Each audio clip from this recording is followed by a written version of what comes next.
A few years ago, I was working with a paranormal group who were based in the county of Yorkshire when they kindly invited me to an investigation at a members' home in the nearby county of Lancashire.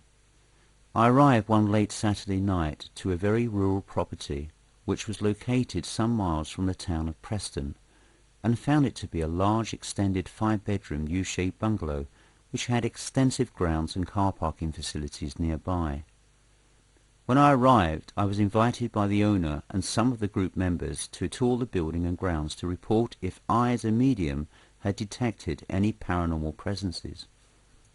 On speaking to the owner, I was informed that the site upon which this property was built dated back many hundreds of years and possibly had its earliest roots in the 14th century. Other than that, there was very little known of its history or past purpose.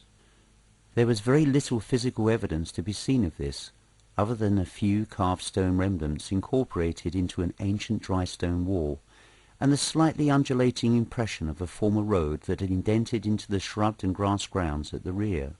The front of the property virtually sided onto the road's edge, but here again were more worked stone fragments used to build a small but elongated rockery. No sooner had I entered the house, I could feel a tremendous energy or presence which seemed to permeate throughout the entire property. This tense and tingling atmosphere was so strong that the house felt threatening and quite intimidating. Before joining in with the investigation, I decided to examine the fabric of the house to determine its age and history. The front section, which bore 2 wings at either end, was certainly built around 1910 to 1920, and had been restructured with beams to age this section, whilst the remainder was in fact very recent, with ensuite bathrooms and toilets. I became aware of a number of spiritual energies, and the most pleasant was a lady in Edwardian clothing who seemed to grace the lounge in the front section with her presence, and in the case of some members' experiences, the sweet smell of perfume. The rest of the house felt quite cold and unfriendly, and there was a foreboding male energy who felt almost angry at our intrusion into this property. Little did I know that before the night was out, this entity was intending to make itself known to us all, and in quite a spectacular way. After joining the group and guests for a pre-investigation discussion, I elected to place a camcorder on a tripod within the corridor of the east wing extension. I thought this was a good place to start, as that energy felt much stronger in this area, despite the fact that the wing was less than 2 years old at the time. The point I chose led to a bedroom and a small outside access door, and so I set the camera to record any activity from both locations. As I was about to confirm by radio to the group leader that this task had been done, I was amazed to see an absolutely jet-black shadow of a man wearing what appeared to be a tricorn hat and flowing cape. Unlike most shadows, the edges were razor-sharp and clearly delineated this man's figure, which I estimated was well over 6 feet in height. Once I observed the figure move swiftly across the wall, it promptly disappeared into a neighbouring bedroom. I must admit that when I first saw this manifestation, I felt tremendous anger at our presence and the feeling that we were intruders into his house, and that he wanted us to leave immediately. More worryingly, I also felt a huge and aggressive ego. I returned quickly to the other members who were still gathered in the lounge and reported my encounter. The homeowner's face dropped from a smile to almost glum dismay, as she informed me that the presence made living in the house absolute hell, and surprisingly added that at night she stayed with her parents, as she could not get a full night's sleep in the house without him causing all manner of problems. She did not digress further, but I realized that this presence was perhaps the most formidable I'd ever experienced in the years I've spent investigating the paranormal. For an hour after, the house seemed at peace. There were the usual abundance of orb-related photographs, and one member had pictured what appeared to be a male figure in the same corridor in where I had left my camcorder. In the lounge I captured a wispy ectoplasmic image by the fireplace, and the Edwardian lady was still present and firmly in residence. The room had a very happy atmosphere, which I felt was due to this lady's presence. Strangely, this was the only room where I never felt the ominous cape figure. The rest of the group had by now split up and were detailed to cover different parts of the house, whilst leaving alone the corridor which retained the camcorder. I subsequently went back to the camcorder about an hour and a half later to change the videotape and to check to see if all was in order. I was joined then by 3 other members and guests who wanted to explore the remainder of the building. No sooner had I arrived, the entity returned once more to seemingly reinforce his claim to the property. As I was bent down removing the film, I felt someone brusquely push past me. I assumed it may have been an impatient member keen to check out the adjacent bedrooms, but a quick glance showed that all 3 were still some distance away from me in the corridor. I obviously realized that this was the presence I experienced earlier, and told the others that he was about. No sooner had I spoke than I felt a soft fabric brush against my right hand as it moved slowly past me. I must admit at this point I was actually feeling more annoyed than frightened, and quickly reached out with my right hand and grabbed it. I could feel silk on the reverse and velvet on the surface, and glanced around expecting to actually see this entity in full form. But there was nothing other than an invisible fabric which I now held with both hands. He then pulled firmly away from me, and I called to the other members present to look. They seemed unimpressed until I leant over backwards to such an angle that my body could not conceivably support this unnatural position, and was evidently supported by thin air. The look of shock on their faces was revealing, but this only lasted a few seconds before the presence, realizing I wouldn't let go, decided to dematerialize the invisible fabric, which I assumed was a cape, and I fell backwards onto a nearby wall which broke my fall. Everybody who witnessed this event could hardly believe that it had happened, but even so were quite shocked at this experience, and not least by myself. These bizarre antics were to continue later during the night when around 1 a.m. I was sat outside in the car park with a colleague in my Toyota Previa SUV. As we weren't allowed to smoke on the premises, we sat in the car facing towards the gabled end of a garage wall, which was of recent construction and bounded by shrubs at each corner, which left an exposed area of brickwork in the middle. We were chatting about the night's strange events, and particularly the incidents in the corridor, when my colleague reported seeing a man walking in the clearing between the 2 shrubs. I looked across, but couldn't see anything, but he evidently looked shocked by what he had experienced. He then informed me that he had seen a Cape man wearing a tricorn hat. I was starting to think I may have missed something special, but then a huge and quite visible orb rose up slowly from the ground in the clearing and travelled up to the top-end gable of the roof. The view was quite clear and well aided by lights from the car park.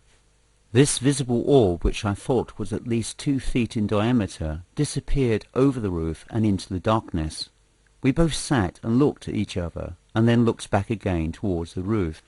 Before either of us could express our shock, a Cape man wearing a tricorn hat appeared on top of the garage roof, and raised both arms upwards whilst facing us. His face had a swarthy complexion, but the figure, although lifelike, reminded me more of a cartoon rather than real-life footage. This is the only way I can describe this apparition. He then turned sideways and leapt from the roof, with his cape flowing behind him as he fell into the garden. Again he disappeared for a few seconds, and we both sat in startled disbelief, but confirming what we had both experienced. Assuming that this weird experience was over, I wound down the driver's window to catch some fresh air. As I did so, he appeared again some 20 feet away from us in the rear garden and close to the edge of the brightly lit car park. From here on we went from the sublime to the patently ridiculous, as the figure seemed to bound in great strides around the garden, making his appearance more cartoon-like in movement than the reality of a real person. Whether it was through shock or fear, I broke a cardinal rule on paranormal investigation by suddenly bursting out laughing. Unsurprisingly, this prompted a rapid response from the figure, as it quickly dematerialized and presumably turned into a very strong gust as my large and heavy vehicle was shaken violently from side to side. This experience lasted 3 or 4 seconds in real time, but seemed an eternity for us, before both it suddenly stopped and the car park returned to peace and tranquility. I hasten to add that on this night there was no wind before or after this event. We returned to the house and reported to the rest of the group. Some rushed to the car park but were unable to capture anything remotely spectral.